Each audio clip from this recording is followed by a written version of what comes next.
The Solomon Islands, an archipelago of islands northeast of Australia, have been humming and hawing about starting a citizenship by investment program since 2020. It's been 4 years since 2020. Pandemics have come and gone, wars have started and ended, and yet they still haven't come out with their citizenship by investment program yet. Until recently, we got an update.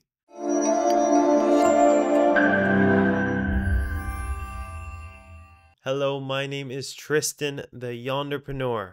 I help people become sovereign individuals. What does that mean? I help you become more financially and geographically free. If you like this video and you like freedom, make sure to like and subscribe to help out the channel. So like I said in the beginning in this video, the Solomon Islands has finally created its first draft of its citizenship by investment program, and it has been presented to the cabinet of the Solomon Islands, where they will make their final decisions on the matter. Current Prime Minister Jeremiah Manele has decided that this is an essential part of his government's 100-day growth plan for the Solomon Islands. Here's a little bit about the Solomon Islands and the Solomon Islands passport specifically. It's not one of those countries people really know about.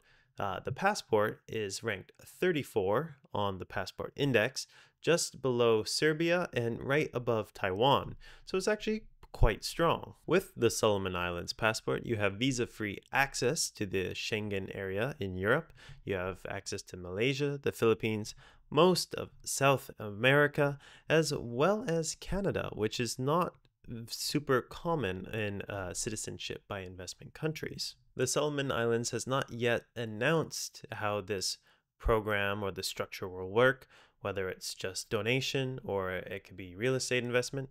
At the moment, we don't know how this is going to look. But if I was a guessing man, which I am, I think they would do a market analysis of the other programs in the countries around them, like Vanuatu, as well as looking at other countries in the world that have citizenship by investment programs, like the Caribbean countries. The Solomon Islands passport power is between the Caribbean countries of Grenada and Dominica. Both Grenada and Dominica have their own citizenship by investment programs. Grenada allows you to donate $235,000 to acquire its citizenship, and Dominica requires you to donate $200,000 to acquire its citizenship. So due to the Solomon Islands having a passport power that's in between those two countries, I would assume that they would make their citizenship by investment program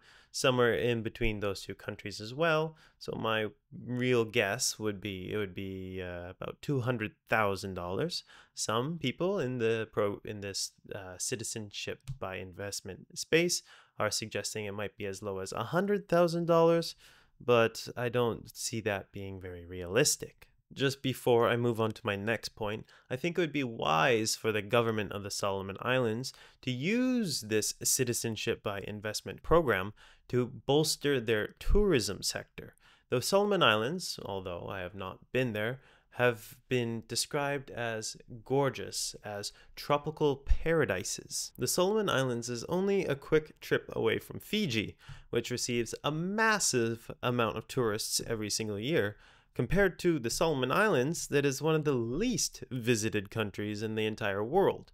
So I think if the Solomon Islands invested into the infrastructure to get tourists into the country, it could be a rival to Fiji and really compete for those tourism dollars in the Pacific area. If the Solomon Islands uses this fund from their citizenship by investment program to build long-term infrastructure that will support tourism, but also support the native population living on the islands, this could be a huge benefit for the country.